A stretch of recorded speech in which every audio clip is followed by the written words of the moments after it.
మీ అందరికీ తెలిసిన విషయమే ఈ మధ్యకాలంలోనే ఎన్నికలు జరిగాయన్న సంగతి. మామూలుగా అయితే ఎన్నికలు జరిగినప్పుడు మామూలుగా ఏ ముఖ్యమంత్రికైనా కూడా ప్రజా వ్యతిరేకత రావాలి అని అంటే మామూలు పరిస్థితుల్లో అయితే కనీసం అంటే 2 సంవత్సరాలు పడుతుంది.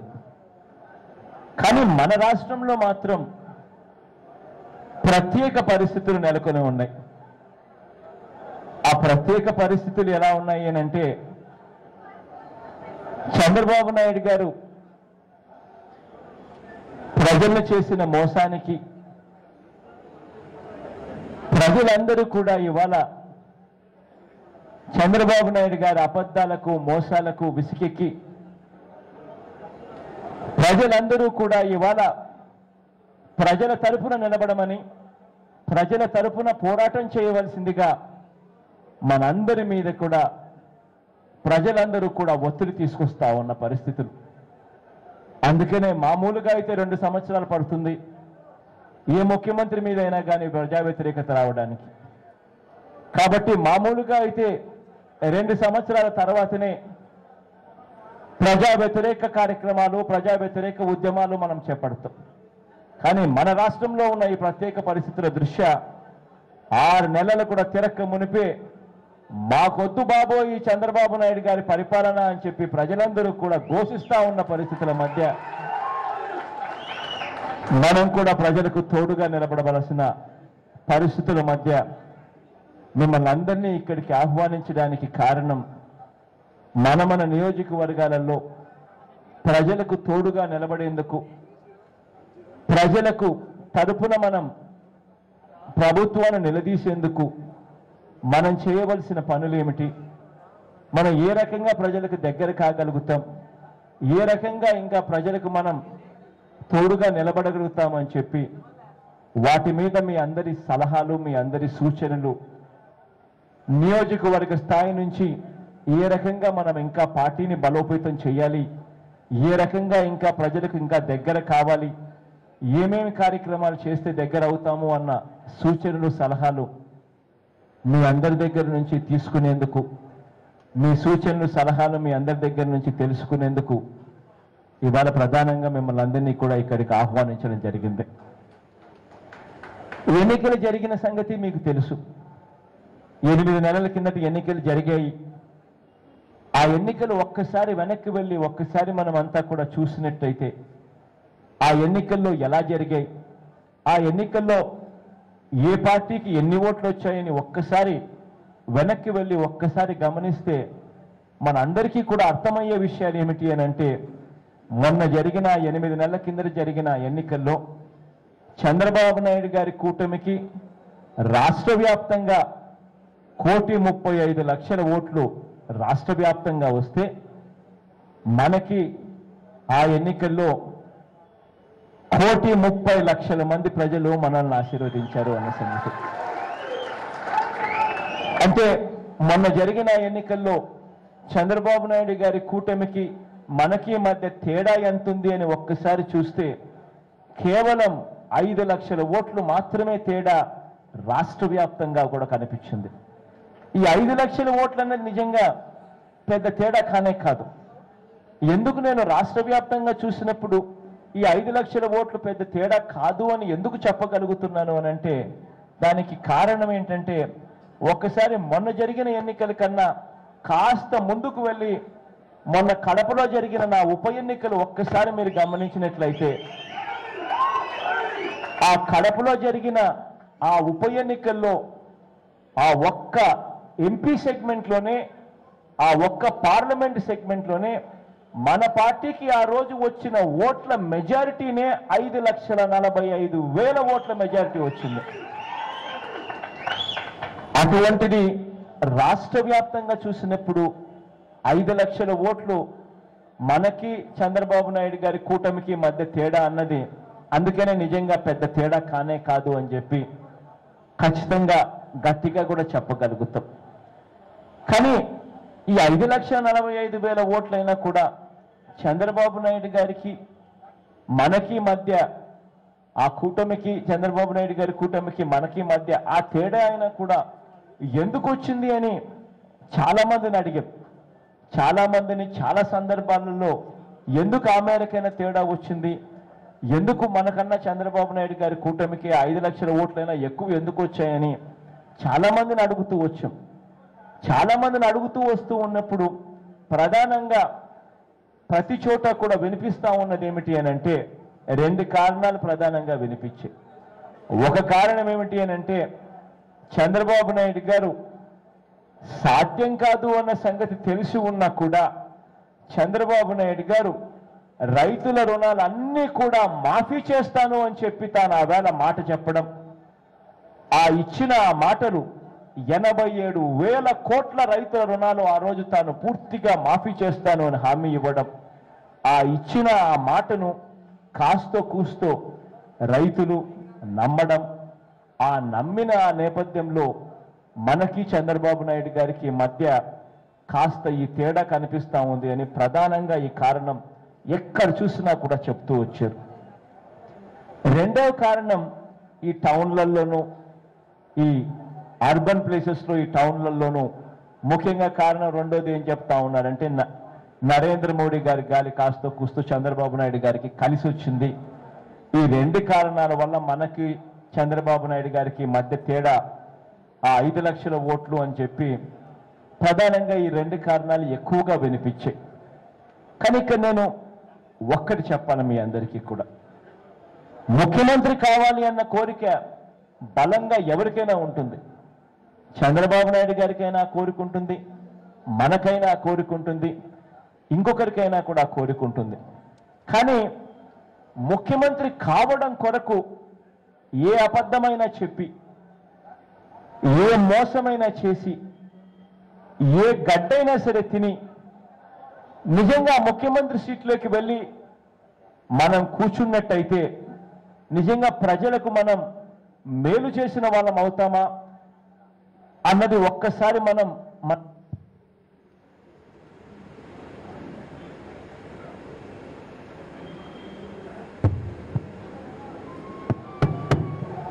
అన్నది మన గుండెల మీద మనం చేతులు వేసుకొని ఒక్కసారి మనల్ని మనం ప్రశ్నించుకోవాల్సిన అంశం అది. ఎందుకనంటే ముఖ్యమంత్రి కావడం కొరకు ఆ రోజు మనం కూడా మన నోట్లో నుంచి కూడా ఆ రోజు మనం కూడా ఇదే మాదిరిగా చంద్రబాబు నాయుడు గారి మాదిరిగానే మన నోట్లో నుంచి కూడా అదే అబద్ధం చెప్పి ఉంటే మనం కూడా రాష్ట్ర వ్యాప్తంగా 87,000 కోట్ల రైతు రుణాలన్నీ కూడా మాఫీ చేస్తాము అన్న మాట, అన్న అబద్ధం మన నోట్లో నుంచి కూడా వచ్చి ఉంటే ఖచ్చితంగా 5 లక్షల ఓట్లో లేదా ఇంకా అంతకన్నా ఎక్కువ ఓట్లో ఖచ్చితంగా మన పార్టీకే వచ్చి ఉండేటివి. మనమే ఖచ్చితంగా ముఖ్యమంత్రిగా కూర్చొని ఉండేవాళ్ళం, చంద్రబాబు నాయుడు గారే ఖచ్చితంగా ప్రతిపక్షంలో కూర్చొని ఉండే పరిస్థితి వచ్చి ఉండేది. కానీ మన నోట్లో నుంచి చంద్రబాబు నాయుడు గారి మాదిరిగానే అదే అబద్ధం మన నోట్లో నుంచి కూడా చెప్పి ఉంటే జరిగి ఉండేది ఏమిటి అని అంటే, ఏ అబద్ధం ఎవరు చెప్పినా కూడా ఆ అబద్ధం ప్రజలు ఒక్కసారి నమ్ముతారు. ఒక్కసారే ప్రజలు ఆ ముఖ్యమంత్రి స్థానంలో ఆ నమ్మకం ఉంచి ఆ సీట్లో కూర్చోపెడతారు. కానీ ఒక్కసారి అయితే కూర్చోపెడతారు, కానీ ఆ తర్వాత మాత్రం నెక్స్ట్ ఎలక్షన్స్లో ఇంటికి పంపించుండేవారు చంద్రబాబు నాయుడు గారి మాదిరిగా అబద్ధాలాడి మోసాలు చేసి ఉండింటే. ముఖ్యమంత్రి కావడానికి చంద్రబాబు నాయుడు గారికి ఉన్న బలమైన కారణాలు, కోరికలు ఏమిటో నాకు తెలియదు, కానీ నాకైతే మాత్రం ముఖ్యమంత్రి కావడానికి బలమైన కారణాలు, బలమైన కోరికలు ఉన్నాయి. బలమైన కారణం ఏమిటి అని అంటే, ఒక్కసారి ముఖ్యమంత్రి అయితే ఆ ముఖ్యమంత్రిగా 30 సంవత్సరాల పరిపాలన అందించాలని. అంతేకాదు, ఒక్కసారి ముఖ్యమంత్రిగా సీట్లోకి వెళ్తే ప్రజలకు ఆ 30 సంవత్సరాలలో ఎంతగా మంచి చేయాలి అని అంటే ఆ మంచిని చూసి ఆ తర్వాత నేను చనిపోయిన తర్వాత కూడా ప్రతి ఇంట్లో నాన్న ఫోటోతో పాటు నా ఫోటో కూడా ప్రతి ఇంట్లో కూడా ఉండాలి అనే తపన, తాపత్రయం నాలో నిజంగా బలంగా ఉంది. అంత బలంగా కోరిక తపన ఉంది కాబట్టి చంద్రబాబు నాయుడు గారి మాదిరి అబద్ధాలు ఆడలేకపోయాం. అందుకే చంద్రబాబు నాయుడు గారి మాదిరి మనం మోసం చేయలేకపోయాం. బహుశా మనం కూడా చంద్రబాబు నాయుడు గారి మాదిరిగానే అబద్ధం చెప్పుంటే ముఖ్యమంత్రి అయి ఉండేవాళ్ళం, ఒకసారి అయి ఉండేవాళ్ళం ఖచ్చితంగా. కానీ ఆ తర్వాత 5 సంవత్సరాలకే ప్రజలు మనల్ని ఇంటికి పంపించేవాళ్ళు. ఆ తర్వాత ఎన్నికలు వచ్చినప్పుడు మనం వెళ్ళి ప్రజల దగ్గరికి వెళ్ళి నేను పలానది చేస్తాను అని చెప్పి నేను చెప్తే ఎవ్వరు కూడా నమ్మకం ఉంచే పరిస్థితి కూడా ఉండేది కాదు. అంతేకాదు, ఒక్కసారి అబద్ధాలు ఆడితే ముఖ్యమంత్రి అవుతామేమో, కానీ ఆ తర్వాత 30 సంవత్సరాల పరిపాలన కదా దేవుడు ఎరుగు. ఆ తర్వాత ప్రతి ఇంట్లో కూడా నాన్న ఫోటోతో పాటు నా ఫోటో కూడా ఉండాలి అన్న తాపత్రయం కదా దేవుడు ఎరుగు. ఎవరు కూడా మోసం చేసే వాళ్ళ ఫోటోలు ఎవరు వాళ్ళ ఇళ్లలో పెట్టుకోరు.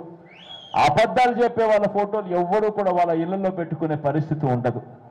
అందుకని చంద్రబాబు నాయుడు గారి మాదిరి మన అబద్ధాలు ఆడలేకపోయాం. ఇవాళ కూడా చంద్రబాబు నాయుడు గారిని ఒక్కసారి చూస్తే చంద్రబాబు నాయుడు గారి పరిస్థితి ఎలా ఉంది అని అంటే దినదిన గండంగా ఇవాళ చంద్రబాబు నాయుడు గారు పరిస్థితి ఉంది. ప్రతిరోజు ఒక అబద్ధం ఆడాలి. పల్లెల్లోకి పోవాలి, గ్రామాల్లోకి వెళ్ళాలి అని అంటే ఆ పల్లెల్లో ఆ గ్రామాల్లో మరో కొత్త అబద్ధం ఆడితే తప్ప ప్రజలు మళ్ళా చంద్రబాబు నాయుడు గారిని రాళ్లతో కొట్టకుండా వెనక్కి పంపిస్తారేమో అని చెప్పి భయపడుతూ ఇవాళ చంద్రబాబు నాయుడు గారి పరిస్థితి ఉంది. ఇలా ప్రతిరోజు చంద్రబాబు నాయుడు గారు మోసం చేయాలి, ప్రతిరోజు చంద్రబాబు నాయుడు గారు అబద్ధాలు ఆడుతూ బతకాలి. అలా చేస్తేనే చంద్రబాబు నాయుడు గారు పరిపాలన చేసే పరిస్థితిలో వాళ్ళ ఉన్నాడు. ఇవాళ నేను ఒక్కటి చెప్పాలి. మొన్నటికి మొన్న మనం అంతా కూడా గమనించాం, ఎన్నికలకు ముందు చంద్రబాబు నాయుడు గారు ఏమేం మాటలు చెప్పాడు అని. చంద్రబాబు నాయుడు గారు ఎన్నికలకు ముందు టీవీ ఆన్ చేస్తే మనకు కనిపించేటివి ఏంటివి? గ్రామాలలో హోర్డింగులు పెద్ద పెద్ద కనిపించేటివి. ఆ గ్రామాలలో హోర్డింగులకు లైట్లు పెట్టి కూడా చూపించేవాళ్ళు. ఆ లైట్లు పెట్టి ఆ హోర్డింగులు చూసినప్పుడు మనకు కనిపించేటివి ఏంటివి?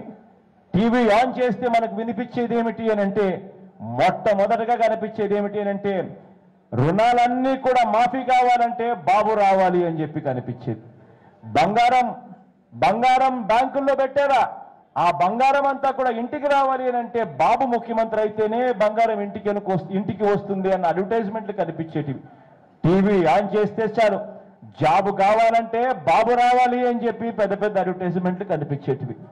ఇవాళ ఒక్కసారి పరిస్థితి గమనించినట్లయితే బాబు అయితే ముఖ్యమంత్రి అయ్యాడు, కానీ ఇవాళ బంగారం మాత్రం ఇంటికి రాలేదు. బంగారం మాత్రం బ్యాంకుల్లో ఇవాళ ఆక్షన్లు వేసి అమ్ముతా ఉన్నారు. కానీ చంద్రబాబు నాయుడు గారు ఇంట్లో ఉన్న నగలు మాత్రం ఎక్కడికి పోకుండా తన భార్య మెడలోనే కనిపిస్తా ఉన్నాయి. ఇవాళ చంద్రబాబు నాయుడు గారి పరిస్థితి రైతులకంతా కూడా తాను చేసిన మోసం వల్ల ఇవాళ జరుగుతా ఉన్న నష్టం ఏమిటి అని అంటే రైతులకు ఇవాళ రుణాలు మాఫీ కాలేదు. రైతులకు రుణాలు మాఫీ కాలేదు కాబట్టి కొత్త రుణాలు రావడం లేదు.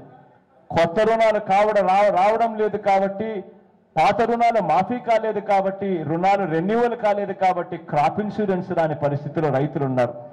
ఇవాళ బ్యాంకుల దగ్గరికి రైతులు వెళ్ళలేని పరిస్థితి, వెళితే డబ్బులు కట్టవలసిన పరిస్థితి వస్తూ ఉంది. కాబట్టి ఆ డబ్బుల మీద కూడా 14% అపరాధ వడ్డీ వసూలు చేస్తూ ముక్కు పిండి వసూలు చేస్తూ ఉన్నారు. కాబట్టి రైతులు ఇవాళ బ్యాంకుల దగ్గరికి పోలేక 2 రూపాయలకు 3 రూపాయల వడ్డీకి బయట నుంచి తీసుకొస్తున్న అప్పులతో వ్యవసాయం చేసుకోవాల్సిన దుస్థితి.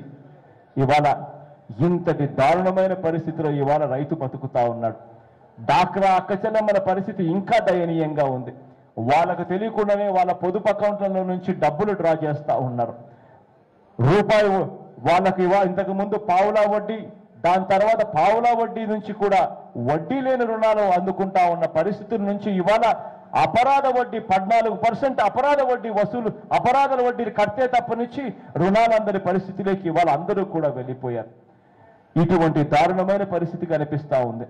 బాబు వస్తే జాబ్ వస్తుంది అన్నారు. ఇవాళ చూస్తే బాబు అయితే వచ్చాడు కానీ జాబు రాలేదు. ఉన్న జాబులన్నీ కూడా ఊడబెరికి అందరినీ ఇంటికి పంపించే పరిస్థితి కనిపిస్తా ఉంది. ఆ రోజేమో జాబు కావాలంటే బాబు రావాలి, ఒకవేళ జాబు రాలేదు అని అంటే ఇంటింటికి 2000 రూపాయలు నిరుద్యోగ భృతి ఇస్తాను అని చెప్పి ఎన్నికలకు ముందే చెప్పాడు. ఇవాళ రాష్ట్రంలో 1,75,00,000 ఇళ్లున్నాయి. ఇవాళ ప్రతి ఒక్కరూ 2,000 రూపాయల భృతి, నిరుద్యోగ భృతి ఎప్పటి నుంచి ఇస్తావు అని అడుగుతా ఉంటే చంద్రబాబు నాయుడు గారు అసెంబ్లీలో ఇదే విషయం మీద చంద్రబాబు నాయుడు గారిని గట్టిగా నిలదీస్తే చంద్రబాబు నాయుడు గారి నుంచి వచ్చే మాట ఏమిటంటే, నేనెప్పుడు చెప్పాను గవర్నమెంట్ ఉద్యోగం ఇస్తాను అని, నేను చెప్పలేదే గవర్నమెంట్ ఉద్యోగం ఇస్తాను అని చెప్పి అని చంద్రబాబు నాయుడు గారు అసెంబ్లీలో చెప్పారు. అసెంబ్లీలోనే ఎన్నికలు అయిపోయిన తర్వాత ఈ మాట చంద్రబాబు నాయుడు గారు అన్నారు. నేను చంద్రబాబు నాయుడు గారు, అయ్యా ప్రైవేటు ఉద్యోగాల కోసం అయితే చంద్రబాబు నాయుడు గారితో పనేముందయ్యా, ప్రైవేటు ఉద్యోగాలు అయితే గన యాజమాన్యాల దగ్గరికి వెళ్ళి వాళ్ళతో పని కానీ నీతో పనేముందయ్యా, నువ్వు చెప్పింది ఏమిటి అని చెప్పి చంద్రబాబు నాయుడు గారు నిలదీస్తే నిస్సిగ్గుగా అబద్ధాలు ఆడుతూ పోతా ఉన్నాడు. ఇటువంటి పరిస్థితుల్లో ప్రజలకు తోడుగా నిలబడాలి, ప్రజలకు చంద్రబాబు నాయుడు గారి పరిపాలన మీద గట్టిగా నిలదీయాలి. పెన్షన్ల విషయానికి వస్తే అవ్వా తాతల పరిస్థితి ఎంత దయనీయంగా ఉంది అని అంటే, ఆ అవ్వా తాతలకు పెన్షన్లు ఎలా కత్తిరించాలి అని చెప్పి సామాజిక కార్యకర్తలు అని చెప్పి కమిటీ వేశారు. ఆ కమిటీ ఏం చేస్తా ఉంది అని అంటే, తెలుగుదేశం కార్యకర్తలను సామాజిక కార్యకర్తలుగా పెట్టి ఈ పెన్షన్లు ఎలా కత్తిరించాలి అని చెప్పి వాళ్ళు విపరీతమైన ఆలోచనలు చేస్తూ ఇవాళ పెన్షన్ల పరిస్థితి నడుపుతా ఉన్నారు. పెన్షన్లకు సంబంధించి చంద్రబాబు నాయుడు గారు ముఖ్యమంత్రి కాకముందు 43 లక్షల మంది పెన్షన్లు అందుకుంటా ఉండే పరిస్థితిలో ఉంటే, ఆ 43 లక్షల మంది పెన్షన్లకు చంద్రబాబు నాయుడు గారు 1000 రూపాయలు ఇస్తానని చెప్తే 43 లక్షలు ఇంటూ 1000 రూపాయలు అనేది లెక్క వేస్తే ఎవరికైనా కూడా అర్థమయ్యేది ఏమిటి అని అంటే, నెలకు 430 కోట్ల రూపాయలు కావాలి అన్నది ఎవరికైనా కూడా చెప్పగలుగుతారు. మరి 430 కోట్ల రూపాయలు అక్టోబర్ 2వ తారీఖు నుంచి ఆయన ఇస్తానన్నాడు. అంటే 7 నెలల పాటు అక్టోబర్ 2వ తారీఖు నుంచి లెక్కేస్తే 430 కోట్లు ఇంటూ 7 నెలలు అంటే 3000 కోట్లు కావాలి. ఆ 5 నెలలు పాతది ప్రస్తుతం ఇస్తా ఉన్న 130 కోట్లు లెక్కనేసుకుంటే 130 కోట్లు ఇంటూ 5 నెలలు అంటే 650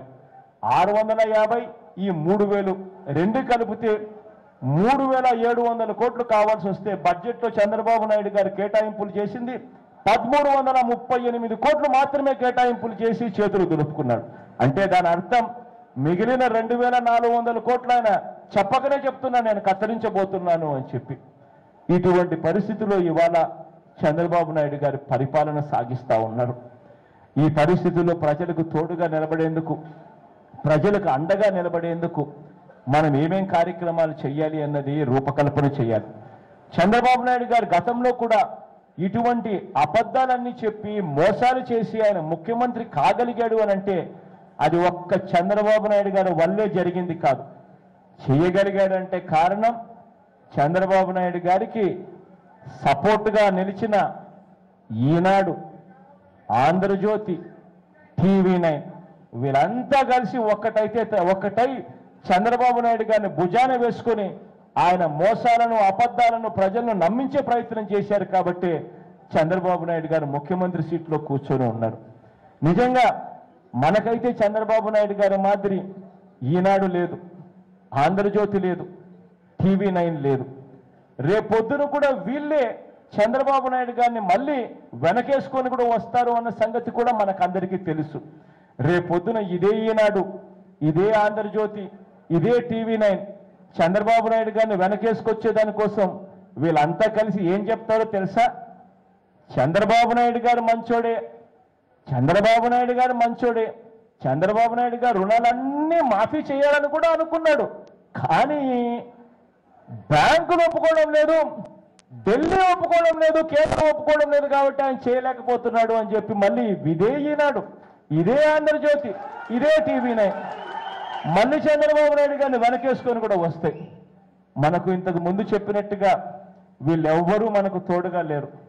కానీ ఒకటైతే నేను చెప్తున్నా, చంద్రబాబు నాయుడు గారికి లేనిది మనకున్నది దేవుడు దయ అని మాత్రం చెప్తా ఉన్నా. దేవుడు ఇంతమంది గుండెల్లో మనం పట్ల పుట్టించిన ప్రేమ అని కూడా చెప్తా ఉన్నా. మొదటి నుంచి మనం ప్రజల్నే నమ్ముకున్నాం, మొదటి నుంచి మనం ప్రజల దగ్గరికే వెళ్ళాం. రాబోయే రోజుల్లో కూడా మళ్ళీ అదే ప్రజల దగ్గరికి మళ్ళీ మనం వెళ్ళాలి. ఈనాడు లేకపోవచ్చు, ఆంధ్రజ్యోతి లేకపోవచ్చు, TV9 లేకపోవచ్చు, కానీ ప్రజలను నమ్ముకున్నాం. మళ్ళీ అదే ప్రజల దగ్గరికి వెళ్ళి వీళ్ళు చేస్తా ఉన్న మోసాలన్నీ కూడా ఎత్తి చూపించాలి. ఎత్తి చూపించడమే కాకుండా ప్రజల తరపున గట్టిగా నిలబడి ఈ ప్రభుత్వాన్ని గట్టిగా నిలదీసే కార్యక్రమాలు కూడా చేయాలి. ఇవన్నీ మనం తర్వాత రోజుల్లో గట్టిగా ఇంకా వినిపించాల్సిన అంశాలు, గట్టిగా నిలదీయాల్సిన అంశాలు. కానీ ఈ లోపల మాత్రం ఒకసారి మీ సూచనలు మీ సలహాలు తీసుకునే ముందు ఒకసారి పరిచయ కార్యక్రమం ఒక్కసారి మొట్టమొదటిగా పూర్తి చేసుకుని ఆ తర్వాత మీ సూచనలు మీ సలహాలు మీరేమండి, నేను కూడా సూచనలు సలహాలు ఏమన్నా రాసుకోదగ్గ సూచనలు సలహాలు ఇంతకు ముందు నేను విననివి ఏమన్నా ఉంటే అవి కూడా ఏమన్నా ఉంటే అవి కూడా నేను రాసుకుంటాను. రాబోయే రోజుల్లో మనం ఎటువంటి తప్పులు కూడా చేయకుండా గతంలో చేసిన తప్పులు ఏమైనా ఉంటే ఆ తప్పులు మళ్ళీ పునరావృతం కాకుండా జాగ్రత్తలు తీసుకునే దానికి ఇవన్నీ కూడా మనకు ఉపయోగపడతాయి. మొట్టమొదటిగా సలహాలు సూచనలు ఇచ్చే ముందు ఒకసారి నేను మైక్ ఇస్తాను. మైక్ ఇచ్చేటప్పుడు మీ పేరు, మీ ఊరు, మీరు ఏదైనా కార్పొరేటర్ గానో లేకపోతే సర్పంచ్ గానో లేకపోతే ఎక్స్ గానో ఎక్స్ సర్పంచో ఎక్స్ కార్పొరేటర్గా ఏదైనా కానీ మీరు ఏదైనా పదవిలో ఉంటే ఆ పదవి, ఏ మండలము, ఏ ఊరు, ఏ నియోజకవర్గము అని మీరు చెప్తే ఒకవేళ ఎటువంటి పదవి లేకపోయినా సామాన్య కార్యకర్త అయితే సామాన్య కార్యకర్త అని కూడా మీరు చెప్పగలిగితే రాబోయే రోజుల్లో మనం అందరం కలిసికట్టుగా ఉద్యమ బాట పట్టాలి. రాబోయే రోజుల్లో మనం అందరం కలిసికట్టుగా గట్టిగా పోరాటాలు చేయాలి. కాబట్టి నాకు కూడా మీ ఊర్లు మీ పేర్లు కూడా కాస్త కూస్తూ నా బుర్రలేకి కూడా కాస్త కూస్తూ రిజిస్టర్ అవుతాయి అని చిన్న ఆశ కూడా ఉంది. కాబట్టి ఒక్కసారి పరిచయ కార్యక్రమాలు మొట్టమొదటిగా పూర్తి చేసి ఆ తర్వాత మీ సూచనలు మీ సలహాలు ఇవ్వవలసిందిగా సవినీయంగా కోరుతా ఉన్నాం.